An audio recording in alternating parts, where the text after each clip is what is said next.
उसके बाद गौरैया को पिंजरे में बिना खाना और पानी के ये दरिंदे रखे हैं। बेचारी गौरैया भूख से तड़प रही है। इधर दोनों गौरैया के बच्चे चिल्ला रहे थे।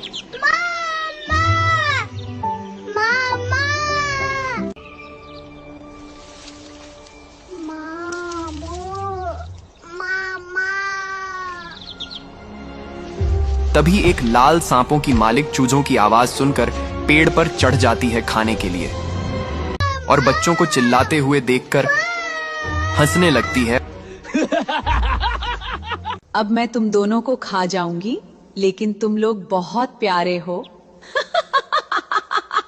अरे मालिक, हमारी माँ 3 दिन से नहीं आई है।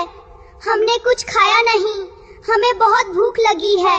इसके बाद बच्चों की बोली सुनकर इस लाल सांपों की आंख में आंसू आ जाता है और सोचती है, अरे मैं भी तो एक माँ हूँ, क्यों ना इन दोनों बच्चों को बचा लिया जाए। अरे बच्चों, तुम लोग यहीं पर रुको, मैं तुम लोगों के लिए भोजन लेकर आ रही हूँ। उसके बाद तेजी से भोजन इकट्ठा करने चली जाती है।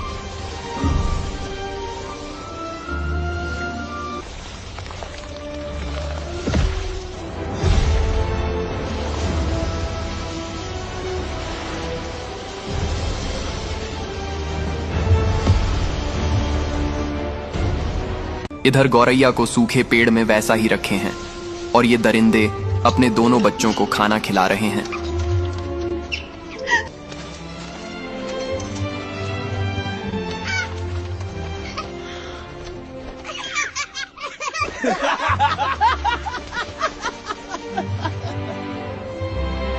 लेकिन पिंपा और वीर उस सुनामी में दहकर एक किनारे नदी के पास आ गए थे। दोनों को होश आता है। देखते हैं कि हम लोग दूसरे इलाके में आ गए हैं। भाई, हमारी माँ कहाँ है? लगता है माँ हम लोगों को छोड़कर चली गई है। वीर, ऐसा बात मत बोलो, वो हम लोगों को छोड़कर कहीं नहीं जा सकती है। चलो इस जंगल में पता लगाते हैं। उसके बाद दोनों भाई जंगल में पता लगाने चल देते हैं।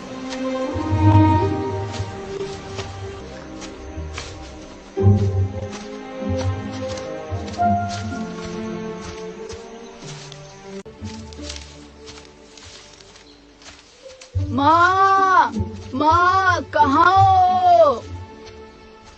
माँ, माँ कहाँ हो? माँ, माँ कहाँ हो? माँ कहाँ हो? लेकिन कुछ पता नहीं चलता है। लेकिन वो पिंपा और वीर की आवाज गौरैया के कानों में आ जाती है और सोचती है, ये तो मेरे दोनों बेटों की आवाज जैसी प्रतीत हो रही है। इसका मतलब मेरे दोनों बेटे सुनामी से बच गए हैं। लेकिन यहाँ से ये गौरैया कुछ नहीं कर सकती है। इधर लाल सांपों की मालिक उन छोटे छोटे बच्चों के लिए दाना बीन रही है। तभी एक खूंखार शुतुरमुर्ग का गैंग इस सांपों को जाल में फंसा लेता है। बेचारी यहाँ से भागने की बहुत कोशिश करती है, लेकिन नहीं भाग पाती है। इधर इन छोटे छोटे चूजों को खाने के लिए एक काला सांप पेड़ पर चढ़ रहा है। इधर पिंपा और वीर दोनों अपनी माँ को खोजते हैं। माँ, माँ कहाँ हो?